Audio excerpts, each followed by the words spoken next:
Hey, all my movie maniacs, we have hit the end of the films from the Northeast Wisconsin Horror Film Festival. Yes, the new Horror Fest in Oshkosh, Wisconsin played this feature film that was Wisconsin grown called New World Horror. Or for you WCW fans out there, New World Horror is brought to us by Adam Shabao, who wrote and directed this story about 8 individuals who hold up in a church after there's a zombie outbreak at a tea party or rally, which ends up spreading to everyone else in the city and then the countryside. And we watch how these 8 individuals try to survive this outbreak and wonder exactly what's going on and what was the root cause of this infection to spread to everyone.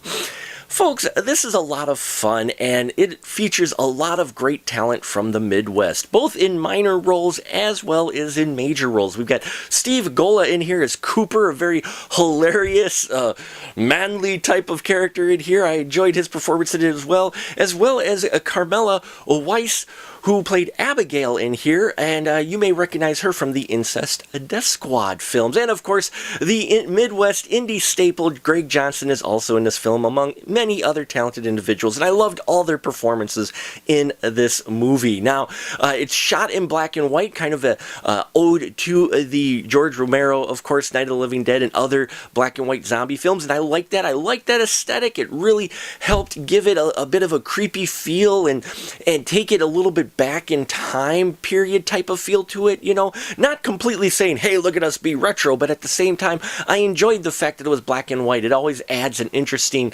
look, especially for horror films, because then you can play a lot more with shadows and such. And the blood, too, the blood and gore effects in here were done really well. I enjoyed them, the special effects and the makeup effects, especially on a creature that ends up showing up later in the film. This film is not just a zombie film. We've got elements of possession and other horror tropes and other horror genres mixed in to New World Horror to give it really a unique identity, I think. The film clips along nicely at 90 minutes.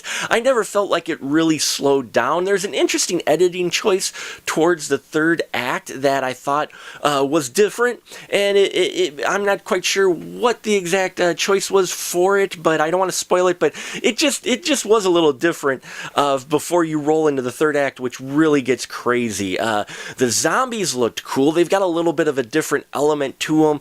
And the story, yeah, I really enjoyed the location of the story that they came up with here.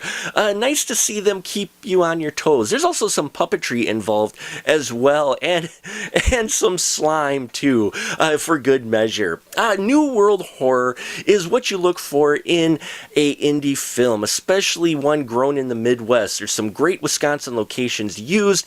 It's got a down-to-earth feel to it, and it's just got a lot of fun. There's a lot of fun in this movie, and I think if you enjoy any of these individuals who are in this film, or just your indie horror film that's shot on a micro budget in general, then you're going to dig New World Horror. So check it out, please, where you can. This is still making the festival run. I'll put as much information as I can about it down below. Please subscribe to our Patreon if you haven't already. You get some access to some great stuff for some very little cost. And of course, subscribe if you haven't already. We appreciate your support, and until next time, remember, keep that ticket stub and support indie horror.